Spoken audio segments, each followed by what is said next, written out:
हाय नमस्कार। सम्राट चौधरी बिहार के सीएम बन गए, उन्हें बहुत बहुत मुबारक। और फिर से जहाँ मैं वॉक करता हूँ तो काफ़ी लोग मुझसे पूछ रहे थे, विवेक आप तो कह रहे थे कि कोई दलित सीएम बनेगा एक्सेट्रा एक्सेट्रा, या सम्राट चौधरी का तो बिल्कुल कम चांस है। बिल्कुल ठीक है, देखिए आई स्टैंड करेक्टेड।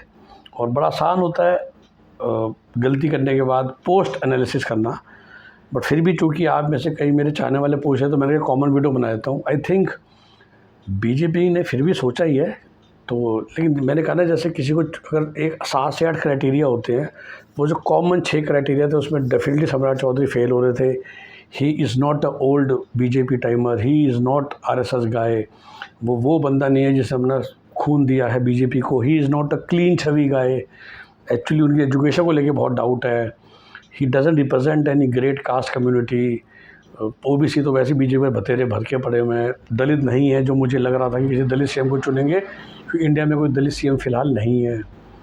तो फिर क्यों चुना गया? I think the only thing in वही इसमें एक और लर्निंग में जो मैं हमेशा कहता हूँ कि वीडियोज़ में हमेशा ये बनाता हूँ कि मैनेजमेंट लर्निंग क्या है, कि कभी कभार या तो ड्राइंग रूम में बैठ के, दिल्ली में बैठ के हम जब एनालिसिस करते हैं तो हम डेटा देखते हैं, हम एक थ्योरेटिकल फ्रेमवर्क बनाते हैं। उस थ्योरेटिकल फ्रेमवर्क में डेफिनेटली सम्राट चौधरी फिट नहीं हो रहे थे कि हाँ भाई, क्या वो आरएसएस के हैं, क्या वो बिल्कुल क्लीन छवि है लाइक भजन लाल शर्मा और मोहन यादव। नहीं, actually he is a controversial guy. Quickly बता दो, he is like Himanta Biswa Sarma. Nobody says कि he is a corruption free guy. Of course he is now Hindu torch bearer, but he was not a childhood RSS guy. तो बिल्कुल आप सम्राट चौधरी को, हिमंता बिस्वा को same मान सकते हैं। समझने में आसानी होगी दोनों को ही कि बीजेपी ने क्यों दोनों को सर पे बिठाया। सो वो उन 6 क्राइटेरिया में फिट नहीं होते। He they are not a hard core BJP guy, they are not a hard core RSS guy, they are not hard core clean guys, जैसा मैंने कहा like Manohar Lal Khattar. They have corruption charges against them, genuine in my opinion. That doesn't represent any caste, big caste की, जिसकी वजह से आपको बनाना पड़ा। जैसे मोहन यादव जी को बनाया गया यादव। इनमें से कहीं पर फिट नहीं होते, तो लेकिन फिर भी फिट तो होते हैं। और यही हमारे मैनेजमेंट लर्निंग कहाँ फिट होते हैं। एक जैसा मैंने कहा, तो बीजेपी को अब देखना पड़ रहा है फ्यूचर के हिसाब से, राइट। तो अप्रेजल हमेशा बैक डेट का नहीं, फ्यूचर का होता है। अप्रेजल हमेशा कहा ही जाता है मैनेजमेंट कॉर्पोरेट में कि the appraisal is for last year, but actually में no, appraisal is done for the next importance of that person. और सम्राट चौधरी की इम्पोर्टेंस एक्चुअली फिर से ही अगले बिहार में तो अगले 3-4 साल ज़रूरत है नहीं, ना कोई इलेक्शन है, ना लोकसभा के, ना विधानसभा के।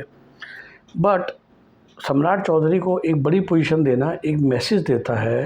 देखिए, BJP is now a very big party in most of the states. तो नॉर्थ की बात करें तो Punjab is only one which is pasture which is left, और फिर साउथ के स्टेट्स आप पकड़ लीजिए। तो जैसे तेलंगाना उठाते हैं, जिसमें अभी भी समय है। देखिए, अगला इलेक्शन 28 में, भी तो 26 चल रहा है, पर स्टेट बाय स्टेट समझेंगे। तो होता क्या है कि एक आपने अपनी भाई आइडियोलॉजी, मोदी जी का चेहरा से आपने एक एक्स वोट अपने पास रख लिए, जो जैसे तेलंगाना में उनके पास आ गए हैं। और पंजाब में अगर लास्ट जनरल इलेक्शन देखोगे तो बीजेपी है score 20% of votes, which is very good.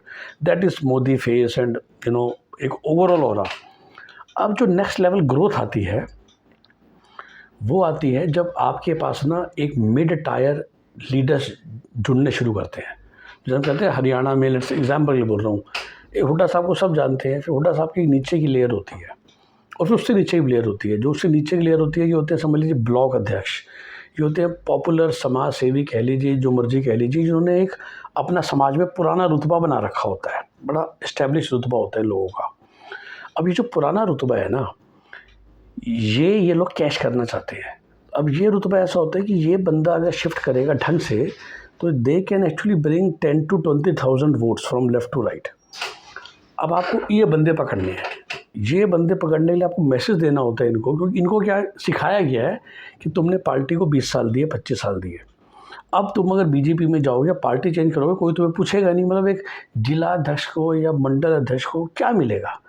तो now they want that, they want to show कि अगर आप हमें अभी भी ज्वाइन करते हो, तो भी 7 साल के अंदर, जो दोनों बन गए, हिमंता भी और सम्राट चौधरी, 7 साल के अंदर आप हमारे सीएम बन सकते हो।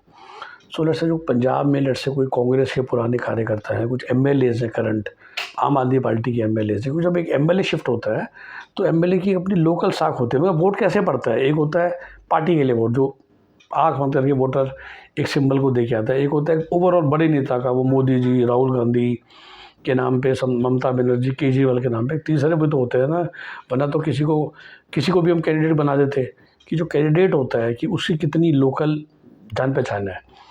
तो जब आप 20% वोट शेयर पे आ गए, जो नेक्स्ट ग्रोथ है, जो नेक्स्ट जंप है, तो बीजेपी के केस में पंजाब और तेलंगाना, ये 2 स्टेट हैं।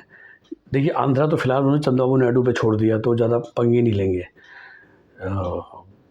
तमिलनाडु फिलहाल उन्होंने इस इलेक्शन को छोड़ दिया है, बट नेक्स्ट इलेक्शन ले, बाकी सब तो हर जगह वो बनी गए हैं पार्टी नंबर 1। मतलब बीजेपी तरफ से आप देखो तो 1 और 2, राइट। मतलब कि जो the only state where they are not in the first 2 parties are actually Punjab, Telangana, Andhra, Tamil Nadu, Kerala, isn't it?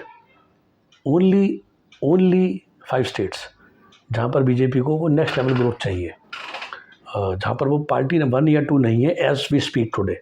Tamil Nadu, Kerala, Andhra, Telangana और पंजाब। इसके अलावा सोचिए कोई भी स्टेट है जहाँ बीजेपी इधर 1 या नंबर 2 नहीं है। सभी स्टेट में, ऑफ कोर्स नॉर्थ ईस्ट में हो सकता है एक स्टेट में, उसको ध्यान नहीं कर पा रहा, लेकिन ब्रॉडली इतने बड़े हिंदुस्तान में, इवन जम्मू कश्मीर में दे आर पार्टी नंबर 2, है ना। तो अब आपको पहले 1 और 2 में आना है, और अपना जोर लगा के पंजाब देख लीजिए, तेलंगाना देख लीजिए, even for that matter Kerala में दे आर नाउ एट 15-20%। अब इतने वोट तो मोदी जी ले आए अपने नाम पे। और तमिलनाडु को फिलहाल AIADMK के लिए उन्होंने छोड़ दिया, और आंध्रा को छोड़ दिया चंद्रबाबू नायडू के लिए। 3 स्टेट बचे। केरल तो खैर इलेक्शन अभी ख़त्म हो रहा है। और फिर जो पुराने भी है, जहाँ नंबर 2 भी है ना, वहाँ नंबर 1 भी अब तभी आओगे ना जब अभी लोकल लीडर्स भी आपके पास आने लग जाए। तो सम्राट चौधरी को बनाना एक्चुअली वो मैसेज देता है, ताकि ये जो लेयर्स हैं, ये जो पंजाब के MLAs हैं, ये जो तेलंगाना के MLAs हैं, तेलंगाना का इलेक्शन 2028 में आ जाएगा, तो वो शिफ्ट करें, वो KCR की पार्टी जो है उसके लीडर शिफ्ट करें टुवर्ड्स बीजेपी।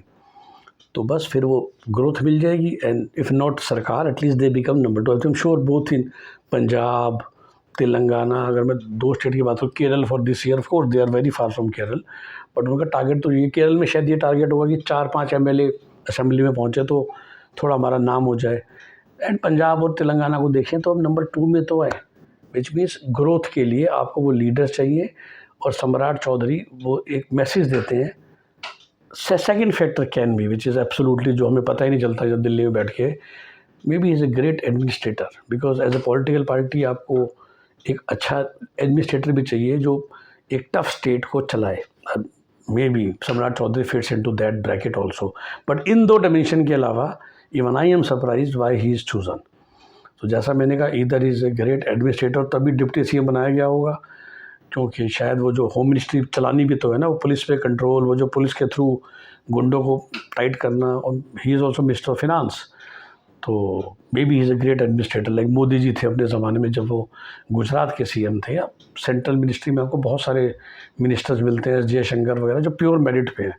तो with beyond his education and everything, सम्राट चौधरी में भी ए ग्रेट एडमिनिस्ट्रेटर। वो सिर्फ वही बता सकता है जो बिहार को बहुत करीब से जानते हैं, और डे टू डे जो बिहार की गवर्नमेंट फंक्शनिंग है उसको देख रहे हैं, जो एटलीस्ट हम नहीं देख रहे, तो हम उस पर टिप्पणी करने के लायक भी नहीं हैं। कैसा लगा वीडियो ज़रूर कमेंट में डालिए। Bye bye, take care.